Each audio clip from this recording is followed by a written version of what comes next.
So I called the man who was saying that he'll come get me because the other dude left.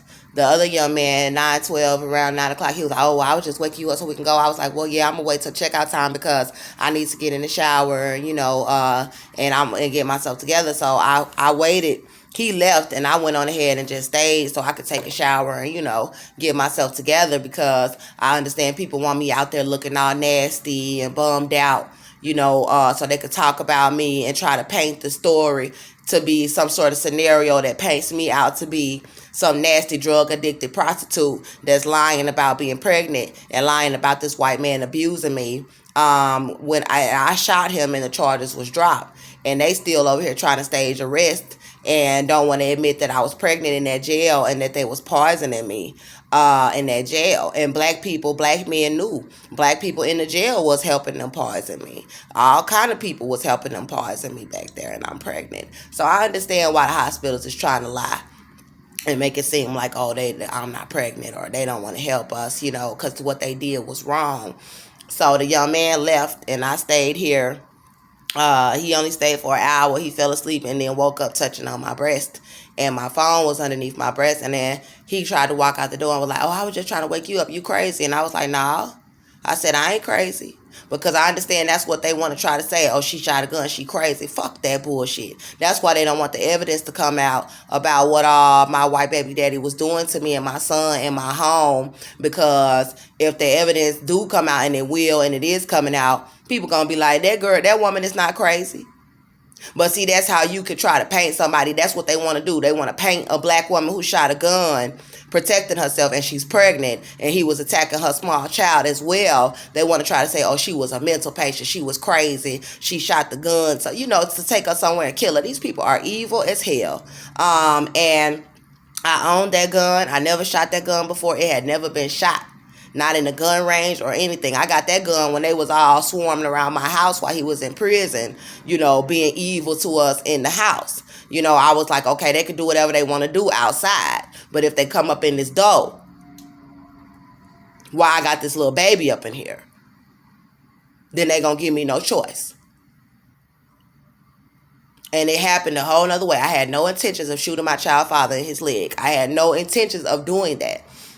So I'm going to go into details, and I'm going to put the evidence out about what really happened. But I got to leave now. I called the man at 10:43 to see if he was actually going to come and pick me up like he said, to give me a ride. And when I called him, he was like, hello. And then the other black man, he was like, because the other young man left. The young man left who got the room for me. He left when I told him I was going to stay to get showered. He was like, okay, well, he'll come back and drop the key off at 11. Just to make sure nothing was wrong with the room or anything, since it was in his name. And then so I already know they're trying to pull some BS. And the other man was like, I called him just a few minutes ago, like 15 minutes ago, to see if he was going to be on the way to come and get me, because I'm about to leave. And I'm leaving.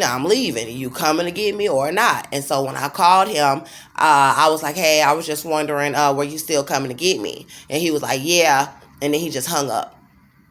And then so he didn't say anything. I called back, and the phone went straight to the voicemail. But this morning, he was blowing up my phone, trying to get me to let him up in this hotel room. So that's them calling to do the little checkout thing or whatever. And it is 11:59. So let me let them know I'm on my way out. Hello?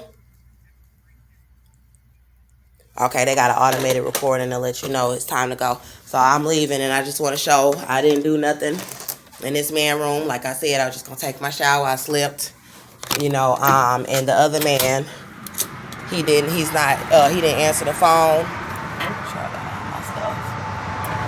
He didn't answer the phone or whatever.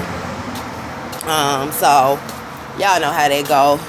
It's 11 o'clock, and he ain't calling, answering the phone. So I guess they're going to try to make me walk miles up the road to get back to where I was, because the motels that were in the area where I was, where I could have somewhere to sit down and everything, those were $70, and he was saying he could only afford $60. So we had to come down a little bit further over here off of the expressway. And this is not by the hotel where I was staying at by myself. when the woman paid for the room and I paid for the room. So basically, hey, how you doing? Yeah, he just staring at me. It's another black man. He by his room and he just staring. He going in now. See, I told you they plotting on me so bad all over this country. But anyway, so I'm about to walk back to that area. I knew that he was not going to show up. I knew he was just trying to get me out of the room, that they was trying to get me out of the room before I could shower and get myself together. So I knew once I stood my ground, like, nah, I'm going to stay to checkout so I could shower. I knew he wasn't going to show up. So now I'm just going to go ahead and walk. I don't care. I'm not finna stalk no man that's plotting on me for a ride. I'm good. Y'all know I done walked hundreds of miles, so I'm good. And I'm pretty sure he'll probably try to call me when I'm working on my evidence, or somebody will try to call me when they see that I'm posting more evidence and working on the evidence, because I was actually sitting over there in the cold working on the evidence. And yeah, it was cold, and then the young black man came asking me if I wanted to smoke some weed. So, you know, I know they trying to distract me from working on the evidence. And another thing, none of these hotels are serving breakfast, and they're claiming that it's because of COVID, you know. But I stayed at a lot of these hotels before, and they did serve breakfast. And being that people know that I'm pregnant, y'all see they tried to actually starve me on the streets. If it wasn't for somebody helping me out here and there, and by the grace of God, I wouldn't have had no food to eat. So these hotels is involved, you know. They know I'm pregnant out here, and they know they tried to starve me, like literally have no food at all. But anyway, they claim it's because of COVID or whatever. But they even had people eating in restaurants after they told me that I could not come in and sit down and eat inside of the restaurants.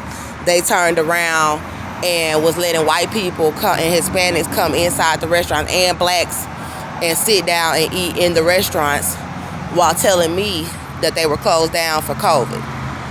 And even I even had places that would not let me order food, saying that because I didn't have a car and I couldn't come through the drive-thru, and they was closing down the entire lobby to me. And then I went in the area where they was trying to set me up over there by the Wilcox, and all of the black people was in the restaurant sitting down eating and laughing and trying to follow me in their cars.